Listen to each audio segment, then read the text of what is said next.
Hi, this is Izzy. Izzy Marco Orgy. I'm mainly going to talk about Benito Sereno because I didn't really see how biology was given are really related to the town. I know this essay has to do with human perception and how they can be wrong. And I'm also going to talk about how stereotypes can be damaging for black people, obviously, but also for the people who perpetuate them or use them for white people. Um, Both Bartleby the Scrivener and Benito Sereno um, give a surface level interpretation of the main character's interactions with other characters. But there's more to it than that. There's also underlying themes present, such as benign racism, racial performance, and faulty human perception. When Noel was writing Benito Sereno, he wasn't just talking about how Delano stumbled upon a slave ship and then just observed how the slaves were docile and just doing their work happily. And how Baba was a faithful servant. I think he mostly um, used Delano. He's, he put the story entirely from Amasa Delano's point of view to give the reader, like, to help the reader experience what it's like to see things from only one person's point of view. Like, I think Delano is supposed to represent how white people can overlook what black people have to offer. Um, they don't mean to perpetuate stereotypes when they do this, but I guess they're unaware that they're even doing it sometimes. They think they have good intentions, but it can be really damaging to the person on the other side of that. Um,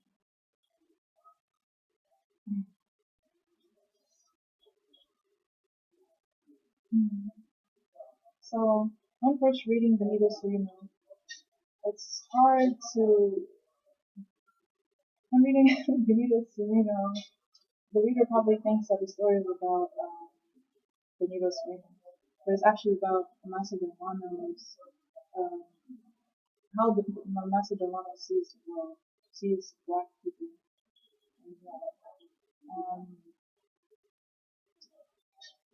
And, and basically, when all you're given is one way to see the world, it's hard to see it any different from how it's given to you. And this relates to the larger, more relevant problem of stereotypes in modern society. A whole group of people who had individual identities, ties to previous life, and a previous way of being are suddenly abducted and torn asunder from their first identity and assigned a new one as a slave to the white master. And everything that was once true for the African is suddenly erased. And the only way to make sense of who they are now is to accept what they are told about themselves. Because American slaves were not allowed to learn how to read or to be educated, they had to rely only on their white slave masters, retelling, revisioning of the history and of the world. It became possible for the lies to be retold, for who they used to be rewritten. The San Dominic, here's an example. In the book, Delano mentions that the San Dominic was in the condition of a transatlantic emigrant ship. But we all know most of those that ship was a transatlantic slave ship. It was used for the transportation of slaves from Africa to the Americas. And just I saw that was like one example of how white people can convince themselves that what they're doing is not as morally bad as it could be. So yeah.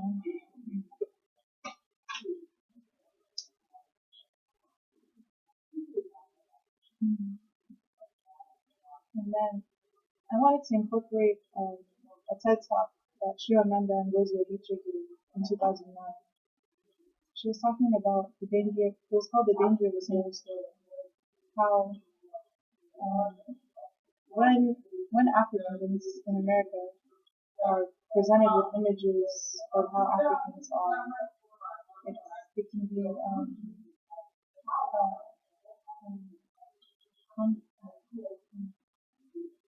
like when you see those commercials on TV of African children starving with the flies buzzing around, and then Americans see that, and then they're like, wow, there must not be much to Africa, or it must be a horrible place. I don't want to talk about it or think about it. But while there are people going through poverty and suffering from extreme hunger, there are other sides to it too that aren't portrayed in the media, or and even when you read books, when they're telling us stories of how Africans came to be in this country, or what Africa is like in the heart of darkness. It's told entirely from the perspective of white people. So, not doing the story justice, only presented with one version of it. Yeah.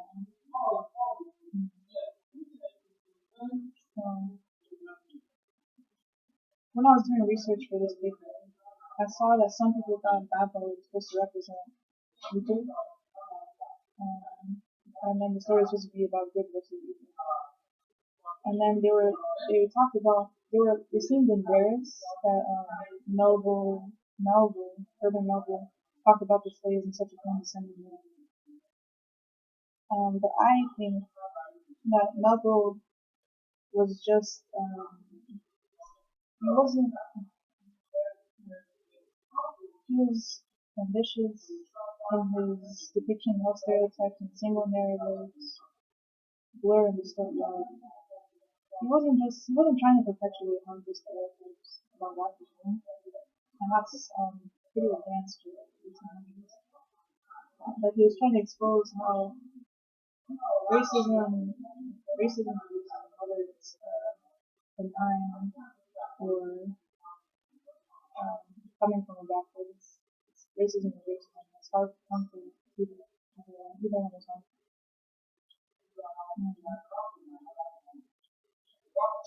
Like when Delana says, this is an uncommonly intelligent fellow you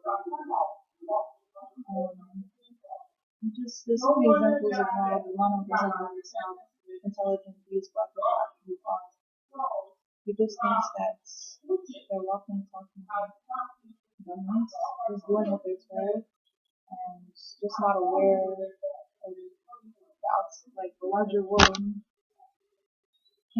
And this is obviously not true because Babo was the mastermind from the beginning. He planned and orchestrated the whole thing. He was the one that ordered people to be executed. We find this out.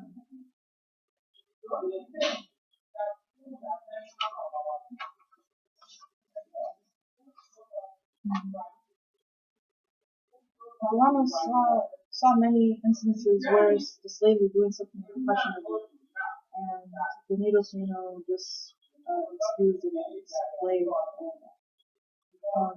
nothing to be taken as something that shouldn't be taken seriously. And even though Delano had suspicions that the needle Serena had bad intentions for him, he just kept convincing himself that it couldn't be. And he never suspected that the slaves could have any bad intentions because he thought they weren't smart enough.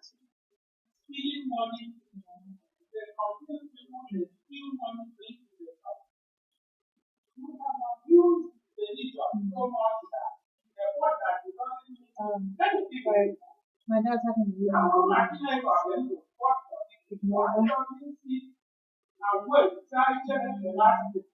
Like many abolitionists or opponents of slavery at the time, Delano probably wasn't even aware that he harbored these racist sentiments about black people. He honestly thought that I don't know if he realized how harmful him seeing them in that way could be. Maybe he didn't care. Like if you're able to convince yourself that human beings aren't really human beings, you can do anything to them. Anything. And the conscience is not as troubled as a liquid. So, racism is the belief that one racial category is immediately superior in appearance to another. That means even if you don't outright hate black people, you can still humanize them and then not realize that you believe that you're superior to them. Humanize them because given our history, it's kind of hard to forget what happened. This transatlantic slave trade. I guess to see with their conscience, white people were kind of guilty of seeing black people were acting in just one way.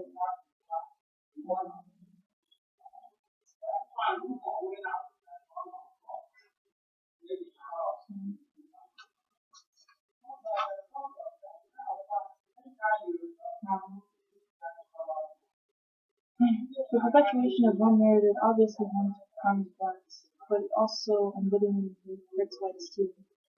The consequence, as Chimamanda Ngozi Adichie says, the consequence of a single story about a lost people is ignorance. Being presented with only one way to view and therefore engage the world reduces the human capacity for understanding, which could actually lead to peaceful cohabitation.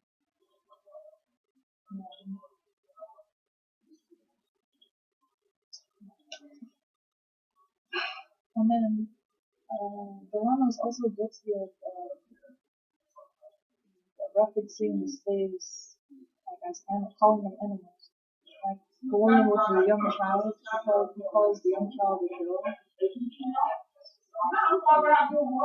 Calls them unsophisticated leopardises, loving dogs. And it's weird that this was like a reassurance to me that things are happening. Like, oh, look at the Negroes like acting out the parts that they're supposed to, like acting the way they're expected to act. There can't be anything wrong. The world is as it should be. I'm completely safe. I found that weird.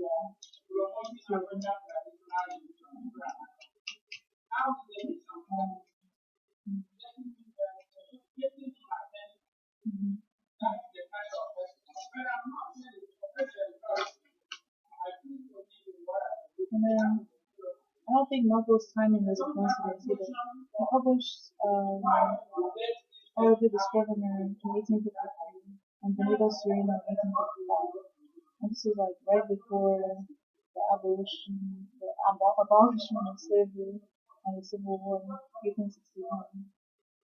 So whether the country should keep using African Americans as currency was being disputed by North and South, with the South more vehement in the opposition to abolishing slavery.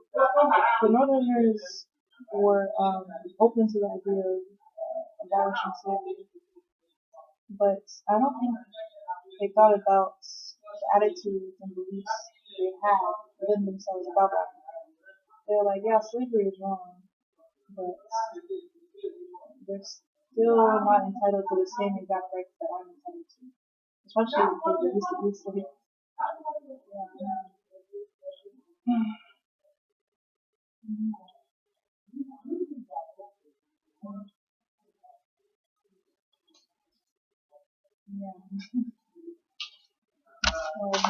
That's my essay, and I didn't really do a good job of outlining it, but I'm better at writing.